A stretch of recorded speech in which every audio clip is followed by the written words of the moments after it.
Sanbonani Dumelang, good evening and welcome to episode 281 of the Private Property Podcast. I'm your host, Uzamantungwa Khumalo. It's a Monday edition of the Private Property Podcast, and if you're joining us for the first time, welcome to it. You've been missing out on some great content that we have brought to your screens. So do make sure that you go to our Facebook or our YouTube page to catch up on 280 episodes on all things relating to property. To all our regular viewers, welcome back. You know how we do it. Every single weekday at 7 p.m., you and I have an appointment where we're always tackling a hot property topic that helps us on our property journey. And talking of helping us along our property journey, you know, of course, you can catch a whole host of other great shows across our social media platforms. As it is a Monday, you can catch Chad later on this evening at 8 p.m., who comes to your screens every Mondays and Fridays at 8 p.m. with the Home Shoppers Show. They always takes us through amazing properties that you can find on www.privateproperty.co.za. So if you're in the market for a new property, then that is the show that you want to make sure that you are tuned into. And talking about being in the market for a new property, another show that you definitely want to make sure you're also tuned into comes to your screens every Wednesdays at 8 p.m.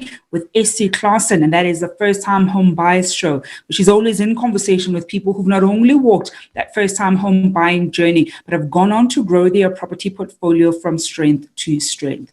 And every Tuesdays and Thursdays, we do not leave you alone. We've got award-winning farmer Umbali Nwoko, who brings you the farming podcast on all things agriculture. So if you've got green fingers or certainly exploring going the agri route, regardless of where in the value chain when it comes to agriculture, that is a show that you want to make sure you are always tuned into. So do make sure that you set your alarms, not just every weekday at 7 p.m., but also every weekday at 8 p.m. for a whole host of other shows that we bring to your screens. Of course, also follow us on social media across our social media platforms, on Twitter, on Facebook, on YouTube, on Instagram, and we're now also on TikTok. You can follow myself at Zamantungwa_K on Instagram as well as on Twitter. Well, we are kickstarting our conversation this evening, but before we start our conversation this evening, I do have, an apology that I want us to get out there, because one of the things that unfortunately sometimes happens is that we get very excited when we have certain guests that we're going to bring on the show, and such thing essentially happened to us this evening. So earlier today, I got a call from Upilile, who is one of our relationship managers, who immediately informed us that we made a mistake on the details of tonight's guest. And this particular mistake was sent out via our weekly industry mailer. Now, allow me to apologize to Neville van der Berg as well as Glinda Mosa, who are in fact the founding broker owners at Remax Living. We do apologize for the inconvenience and are incredibly excited to bring tonight's guest, who is one of the 17 founding members of Remax Southern Africa and now a team leader and senior sales associate at Remax Living, operating in Hout Bay. And the conversation that we're going to be having with our special guest this evening, and our special guest is Janine Berry, we're going to be looking at how to judge whether a property is a good investment or not. I know so many of us, and we have this conversation so regularly about investing in property, what you should be looking at, running your numbers. But now we're going to be looking at how do you even judge whether it's a good investment or not. And I've been having such a great conversation with Janine off air. One of the things that she said off air, and I even wrote it down because I thought, you know what, this is one of those things that somebody who is not only passionate about property but has been doing property for as long as she has would probably say. We're talking about our passion for property and being in the property industry, and Janine said that she thinks she was probably born with a brick in her stomach. And now to introduce the lady who was very likely born with a brick in her stomach, Janine, good evening, and thank you so much for joining us. Hi, Summer. Thank you for having me on your show. It's a privilege. It's such a pleasure, Janine. I think having somebody who's been in the industry for such a long time, I'm certainly keen to hear some of your insights as we obviously have our conversation this evening. And I think a really good starting point as we're even speaking on air, and given that we're going to be looking at, how you're going to establish or judge whether or not a property is a good investment or not, is to first look at that big word in that topic, right, which is investment. Because there's so many different ways that we can look at it. And I think in many ways it's become the buzzword, especially where property is concerned. Perhaps share with us, Jenny, your insights when it comes to just investment broadly, especially when it relates to a lot of people who, of course, have a keen interest in investing in property. Yeah, it's a very broad topic and a very big topic. And really, if we strip it down, investment is you want your money to do something for you. You're investing it with a reason. You're putting it if you put it in the bank, you're looking for a return on your return on your money. Your money is your investment. And it's really simple. And people get very nervous with this word, which they needn't be. You want your money to work for you. You're investing it somewhere for a return. And I think one of the big things, Janine, that you're mentioning is the different, we'll say the different pieces of the puzzle that need to work in order for the investment to, ultimately work. And that is, of course, the property itself, you as the investor, as well as the money. Because I think those are some of the things that sometimes people at home who don't sit down and think through whether, firstly, are we working as an investor, and what are the different ways that we can work as the investor. And then, of course, the big thing is the property itself. And that's where I want us to spend a bit of time going through, Janine, especially because a lot of our viewers at home, of course, have an interest in property and are always trying to find different ways of looking at property investment, different ways of assessing whether they're making the right decision or not. For those who are interested in firstly just getting started in investing in property, buying that first rental property this year, what are some of the key things should they be getting right prior to even searching for that first property? Well, is an understanding of what you want this vehicle, this property to do for you. Mm-hmm. As we were chatting earlier, and I said, if you're going to buy a little red car with 2 seats and you've got a family of 10, or you're looking to buy a bus and you have got no students to fill the bus, you're buying the wrong vehicle for the intention. And it's the same with property. So what is it you want this property to do for you? Do you want the property to give you cash flow? Do you want this property to be your retirement plan?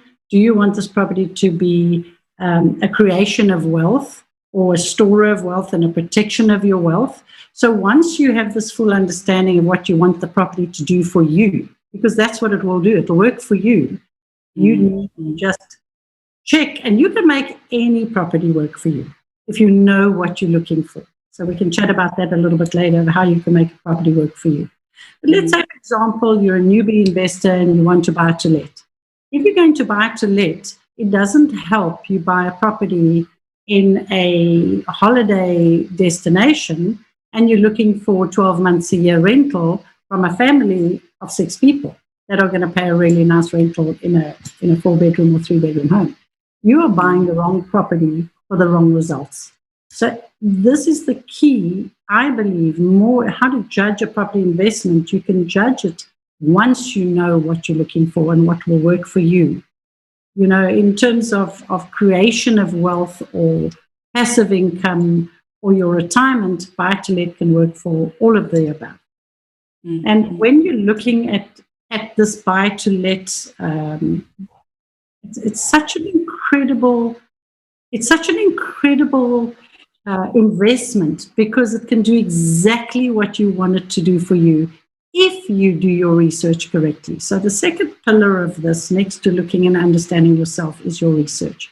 So you don't have to have a formal education, but your research will start looking at your own skills. If you're an accountant, obviously you know your streets ahead in terms of the money side, but in terms of looking at at yourself and the property, you need to understand what the research is going to tell you. You can take anything you like and make the numbers work. But with the correct research of knowing an area, perhaps you look at an area, you then look at the population, you then look at vacancies. If you go down a street and 50% of the properties are empty, you have a problem.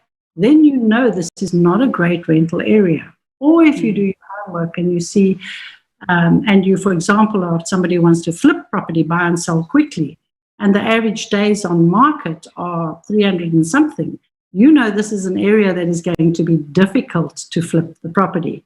So with your research, and you can deep dive into this research once and only once you know what you want out of this property. If you're just joining us this evening, I am in conversation with Janine Berry, who's a senior sales associate at Remax Living that's operating all the way in Hout Bay. So she's all the way down in the Cape. And we're looking at how to judge whether a property is a good investment or not. If you've already started investing in property, you've got rental properties, or perhaps your strategies to buy and flip, how did you go about judging whether your particular property was a good investment or not? Perhaps do share some of your insights in how you make sure that you're on top of your investment, you have a good understanding of the numbers before you make that purchase.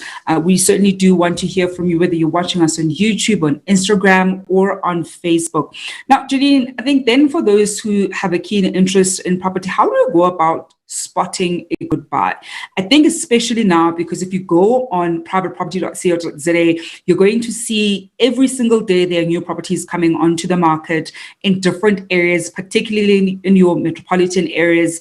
And oftentimes the estate agents will, write that this is an investor's dream, or if you're looking to get your foot into the property ladder, this is the property that you go for. So for people who probably don't have a good sense of how to make sense of whether something is a good buy or not, what kind of insight can you give us in terms of spotting whether a particular property is in fact a good buy or it's not, particularly, of course, for people who are looking at investing in property? The number one is know your numbers. So you don't even, as we were chatting earlier, you don't even need to go and view a property until you know your numbers. So if you're going to look at a property and it's R1 million and all the costs, and you add some maintenance money and the costs are 20,000 a month, don't even view the property, because you have a problem. You're not going to do well. It's not going to let. It's not going to make enough money for you. So off the bat, you need to know the basic numbers before you even go and view and then do a deep dive. And once you've viewed, I also say there's properties that are tenant friendly and some that are not. So you can go and view a property and it needs a lot of work. That's not a problem if you go and get quotes and you add this and you budget this into your total cost. But if it's a very old property that's going to need ongoing maintenance, you have to add this into your budgeting. Bottom line is, if your numbers don't work, don't buy it. Jenny, I want to press a little bit on the issue of numbers, because we talk about, running your numbers. The numbers must make sense. When we talk about those numbers, what are the numbers that we keep talking about? And that's a question that I sometimes get asked, that you always make reference to numbers. And I think many of us at the top of our head can think, okay, it's the bond cost. And somebody who's looking to buy will think, okay, I can charge, let's say, 7,000 Rand on that particular property. The bond cost is sitting at 5,500. Maybe that's all. But when we holistically talk about the numbers when it comes to our property investment, what are some of those line items that we're ultimately making reference to that can help a potential investor get a sense of, actually, this is a relatively exhausted line item of the various costs that are associated when we talk about running your numbers? Okay, it's the hidden costs. So I'll put my hand up first. The estate agent, somebody's got to manage the property. You're an accountant, you're a lawyer, you're a brain surgeon. Yeah. You don't have time to manage it, and so many people think they do have the time. But it's a business. You need to treat it as a business. It's going to give you a return on your investment. So it's, for example, it's your transfer costs, it's your rates, it's your taxes, it's your agent fees, it's your maintenance, it's your levies. Please watch out for those levies. If you are buying into a homeowners association or sectional title, everybody tends to just wash over them a little bit. And and of course, maintenance. So if you look at those, your rates, your levies, your homeowners association fees, and your maintenance costs ongoing, then you can start doing your numbers just for those few. Your bond cost is your choice. So obviously you have to add that in, but when you're assessing the different properties, that's a sideline item, because I'll take a higher bond than you would take, for example. So that is an absolute choice cost, although it has to be added in. So there are ways you can assess a property investment, or it's by looking at what we call the capitalization rate, but that is not taking your bond into account. That is taking your net income and dividing it by your price. So that way you can compare an apple and a pear and a banana in terms of the different types of property. To do the basic check or your own assessment of a property, you have to look at those line items. And I've watched it so often before, how investors do come and try to want to make it work. We can all massage the numbers enough to make it work. But at the end of the day, when that geyser goes on Christmas Day and somebody's got to pay for it, it's a problem. And Janine, you've actually touched on where I want us to go, because you even made mention of this earlier when it comes to making it work, right? Making that property work for us. And this is particularly for those investors who've already started investing in property. They've got maybe 1 or 2 rental properties, and they didn't use some of the principles early on in their journey. They kind of bought for the sake of buying and bought for the sake of saying, I've got a property. And now they essentially, let's say they feel stuck. You and I know that you're not necessarily stuck with the property. You can always offload it. Before you go to the offloading stage, how do you assess whether this is the kind of property that you can still work with, versus actually you need to cut your losses now? You're not going to make it work. You bought for the wrong reason. You bought at the completely wrong price point. The market is just no longer there. Let this go. So we're now with those property investors who they still want to make it work with this asset before they offload it. What are some of the tips and tricks can you give us to make it work with the properties that we currently still have, before we get to that stage where we're like, okay, this is actually the end. I am going to get the services of an estate agent at Remax to just help me sell this particular property? Well, the market doesn't care. So it's up to you. At the end of the day, it's back to you. So if you have a property and you're feeling, well, the rental is not covering enough of the costs for you. And of course, this always happens when we're feeling a bit tight. I mean, I've made the same mistake as well. So it never works. Well, consider bringing in a friend to help with bringing some, injecting some cash that you can go and change the property. You can make any property work if you look at it carefully, and unless it's a property on a farm 10 kilometers out of a city and you're expecting to do student accommodation, that's not going to work. But at the end of the day, for example, if you are not getting the right rental for your property, it's either that your property might need some attention and you can spend money on your property, go in, do some painting, do some refurb, do some recarpeting. Nobody wants to live in a horrible property. So you're not going to attract the tenants if you don't spend some money. You can, of course, also add onto the property if you only have a 2-bedroom, but the area is commanding family rentals of 3 bedrooms, might consider building on.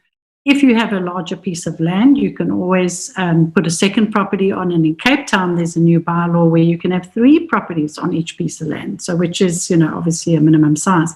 That is really turning up the heat for investors in terms of really being a wonderful opportunity that you could use, where these new bylaws and new laws can work in your favor. Mm-hmm. And I think then, Janine, you've actually, one of the things that I want us to then look at, and you and I have probably walked this path in one way or the other, is the mistakes that we should avoid or be aware of, so that, viewers at home don't make that mistake if you're looking to invest in property. Because I think oftentimes people get excited, especially right now. We're talking about historically low interest rates. We're certainly hearing a lot of people saying it's a good time to buy, it's a good time to buy. What are some of the mistakes? What are some of those mistakes should we be aware of and absolutely avoid? Euphoria.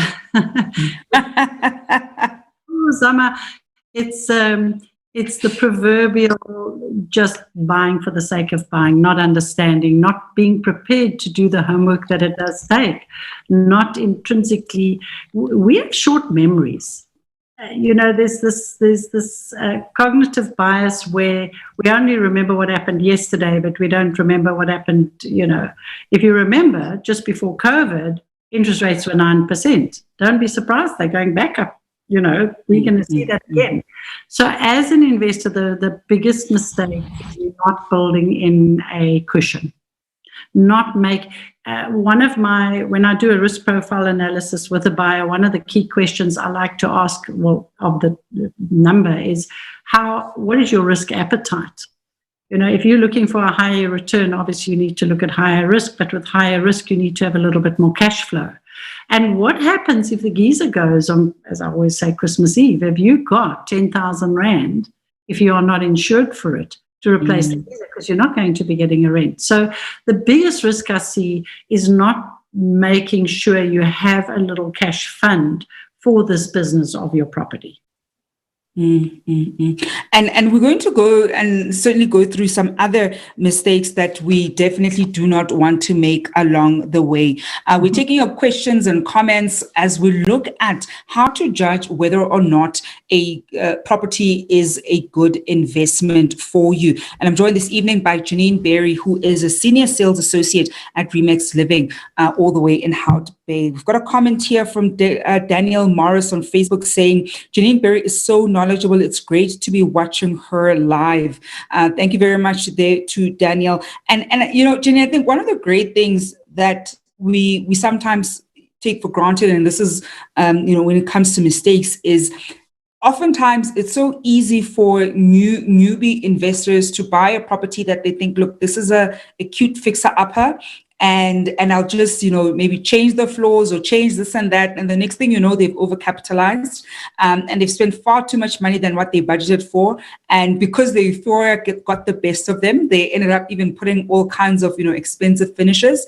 And I think those are some of the things that we probably aren't aware of from the get-go, that, listen, when it comes to property, stick to the budget. This isn't like when we do budgeting for our own personal use, and it's okay if you kind of go 20% overboard a little bit. But with property, you have to run it like a business. And if you don't treat it like a business, that's where you slowly start losing out on money. Don't marry your property.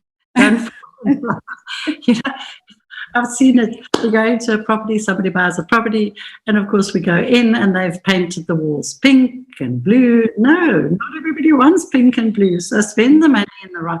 You can get a lot of bang for your buck when you sit down carefully and you know your quotes and you know what you're after, because at the end of the day, it's an investment. You're after for a return on your money, and you have to keep pinching yourself. You have to keep reminding yourself what this is about. It's all very well to go and open your shop and put beautiful crystal chandeliers, but if your shop has got no feet going through, it's the same with property. You're not going to make any money, and your property is not going to do its job for you. So in terms of making those mistakes, a 20,000 Rand tap is going to do exactly the same thing for you as a 5,000 Rand tap. Again, it links to the rental you're after and the market you're in. If you are in a family area, you might need your property to be a little bit more robust than crystal doorknobs and things like that. So again, you have to understand and assess what your market is and who your customer is. Because if you're after a corporate customer, maybe it's just a single person or a husband and wife, and they're coming in for a short term to do a contract somewhere, well, of course, you're going to put some extra bells and whistles into the property to make it more conducive to obtaining a higher rental for that market. I am this evening in conversation with Janine Berry as we're exploring how to judge whether a property is a good investment or not. If you're just joining us, I want to find out from you, and certainly from the property investors, how did you go about assessing whether your particular property was a good investment or not? Is there a set of, I'll say, questions or numbers that you run that have helped you get a good sense of whether this is the property that you should be going for and one that you shouldn't? Do you have a number in terms of what you want your yield to be or your projected yield to be? And if it's anything below a certain figure, you absolutely do not even go to view that property. Now, Janine, you know the other end, and by other end, I mean from the estate agent's perspective. For viewers at home who are going to be looking at viewing, in particular investment in properties, what would be the estate agent, I'll say secrets, or the things that estate agents would absolutely want you to know about buying an investment property as somebody who's looking to certainly buy to rent? Well, from a buyer's perspective, you need to understand, and I also say us agents need to be sharing this information and guiding our buyers. The number one is, how do I know which is an overpriced property? And the only way you're going to know that is by comparison and doing some homework. And the second thing is that price doesn't command value. Value commands price. So how do you really get to know where the value is? And you have to understand an area. If you start shopping, and I'm going to look at a property in Johannesburg and a property in Cape Town and a property in Durban, all in one day, and I want to compare them, I can't. So I really need to look in one particular market. And as an agent, sometimes, well, not sometimes, a lot of time I blame us. We are not guiding investors to say, sit down, these are the costs. Are you understanding? Because it's always, life is busy and go and see 10 properties and whatever it takes. But the buyer needs to sit and have those discussions with the agent before they even bother to go out and view. If we're going to look at that property, and that property, what are the pros and cons of each and the costs? And of course, it's those line items we spoke about earlier. Now, Janine, I think, and if people are looking to, and I'm going to use the example of people who've already got perhaps a few properties under their belt, so they've already started investing. Maybe some investments didn't go too well, they sold some, but they still, have an interest in investing in real estate. How can they start, or how can they best look at assessing a particular deal, especially because they've got the knowledge of having done it before or continuing to do it? Because I tend to find that the risk appetite sometimes of people who've already got a few properties or who've done it before is sometimes slightly different. Some will take on more risks. Some will actually be slightly more conservative, and perhaps even buy below a certain, figure. Whereas previously they would have been like, no, I'll buy that 800K property. Whereas now they're like, actually, that's a bit too high for, the kind of tenants that I like dealing with, or the kinds of properties that I like dealing with. So for those investors who already have their foot in the property door, how can they almost reset how they measure their investment, or how they look at particular deals that they may want to go for? Well, the first thing, of course, is the bank your best friend if you're using financing and using leveraging, in other words, to buy a lot more property. But at the end of the day, it doesn't matter whether you have money or you don't. You have to assess one property against another, and that's the capitalization rate, the cap rate. So what is your potential return, and how do you calculate that? And your potential return comes when you can really compare properties as equals. But how do we equal these properties out? And that is to say, well, let's take our net operating income. In other words, your rental minus all your costs, and what are you left with, and divide that by the purchase price. And with that, you will get what we call a cap rate. That way, if I'm comparing 5 properties, I can use the same system. It's very scientific, and it's for those out there who want to know how to do it, just research on the internet and you'll find the formula. And it's really a great way, if you are after pure return, that you can, and of course you need to calculate maintenance, you need to calculate costs, levies, rates, all of these, except a mortgage bond, because as I said earlier, that's a choice. So you really want to compare the property and its income potential against another property and its income potential. And that way you can really across the board take each and every property, take a spreadsheet, and you have to be very honest. You have to be extremely honest and know the numbers are correct when you do this. Jane, before we wrap up, any final tips for our viewers at home who are looking to invest in property this year? The needle in the haystack. Please just look at yourself. It's not about the dinner table. But my biggest advice is take action. Don't sit around the dinner table and say, I'm going to, if a man when. Those are words I've heard so often. And, too little, too late. When we look again, you you're a lot older and you wish you'd done it 5 years ago and the market's run away from you and you don't have enough. So just build up that deposit, speak to your bank, speak to your agent, but really take action, I would say, is the number one rule. And that's a great place to leave it at, Janine. Thank you so much for joining us this evening. Thank you, Zama. It was wonderful. I'm glad to be here. And that is Janine Berry, who is a Senior Sales Associate at Remax Living. And that is the end of the Monday edition of the Private Property Podcast with myself, Uzamantungwa Khumalo. I'll be back on your screens tomorrow evening at 7 p.m. I do not leave you alone. You can look forward to the Home Shoppers Show at 8 p.m. with Chad. Until then, hoping you're staying home and staying safe.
I'm Rick Nedling. I'm an Olympic gold medalist and shareholder and marketing director of Valdivia Estate, which recently acquired Pearl Valley Estate. I've been living in the beautiful Paul Franschhoek Valley for the last 5 years. We are situated right in the heart of the Cape Winelands. Security is our number one priority, and it's something we work on every day. And this has earned us the reputation of being the safest estate in Africa. The lifestyle that this area has to offer truly is country living at its best. We're just 5 minutes away from the historic town of Paarl. Paarl really is an incredible area to explore, with little gems like the Spice Route and Fairview Farms. But the biggest attraction is the excellent schools. Franschhoek, on the other hand, is a major international tourist destination, and also known as the culinary capital of South Africa, with a diverse offering for every palate and occasion. Our recent acquisition of Pearl Valley is a major game changer for us. Our residents can now enjoy a wide range of amenities unmatched anywhere else in the world. There's the world-famous Jack Nicklaus signature golf course, which is consistently ranked among the top golf courses in South Africa, and there are some beautiful properties on the course. Valdivia really is the ideal family environment. We also cater to equestrian lovers with facilities on offer for every discipline, from the 2 Hurlingham Standard Polo Fields to our state-of-the-art equestrian centers and miles of trails. Our horses live in paradise too. Valdivia has its own wine farm and cellars producing award-winning wines which every resident can be proud of. I've been blessed to travel the world, but this is the place I come home to. I'm sure you can see why we call it the Valley of Life. And this is my neighborhood.